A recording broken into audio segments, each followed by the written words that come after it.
Multnomah County has a steering and an oversight committee to help implement the city-county homeless response action plan that was adopted in July. It's made up of elected leaders, you see them here, and experts and community members.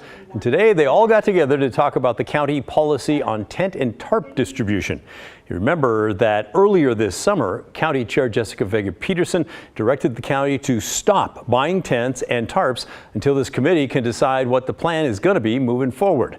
From July 2023 to June of this year, the county estimates that more than 5,600 tents and 21,000 tarps were passed out to those experiencing homelessness. Some policy suggestions discussed today include a digital system to track who is getting those tents and tarps, and even restricting distribution to severe weather events only. Portland Mayor Ted Wheeler had a pretty major question for the group right off the bat. But a couple of things that come to mind off the top of my head. First of all, what is the goal?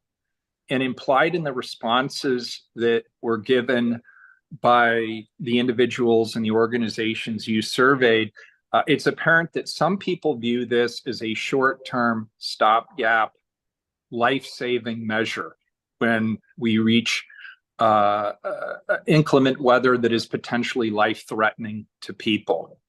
Others talked about, well, I need 2 tents, one for me, one for my buddy, and for my stuff. And so it seems to me people were also thinking about this as a longer term solution. I think we need to resolve that. Current city commissioner and mayoral candidate Renee Gonzalez, who you might remember stopped tent and tarp distribution by city-run Portland Street Response earlier last year.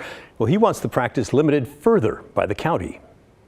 I think tents and tarp distribution should almost never be distributed in the city of Portland. It should be excessively rare. And why I arrive at that? Portland Fire, 40% of their fire burns, 40% of their fire responses are in unsanctioned encampments. That varies depending on the time period, but it is an incredibly burdensome reality for our first responders in the city of Portland. There's deep concern among firefighters that it gives a false sense of security to hand someone a tent in extreme weather. It is not going to save many people's lives. We're seeing a lot of burns that are the result of trying to light a fire inside a tent during cold weather. We want people in shelter.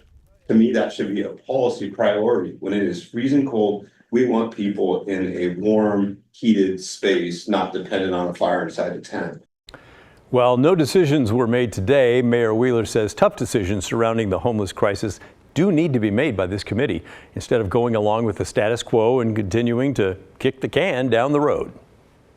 And I would argue that this is the best table for us to resolve some very difficult issues, to hash out the tough issues, to have the tough conversations. You've got a mayor and a city commissioner, you've got a chair and a county commissioner, you've got the mayor of Gresham, you have the input of very, very knowledgeable community members and volunteers and staffers.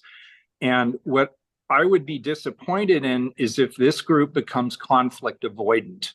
I think we need to jump right into the fray and make some tough decisions and then inform our respective boards about the decision we have made based on the best information that we've been provided. The group will meet again next week to continue the discussion. They say they hope to have a revised policy in place by next month.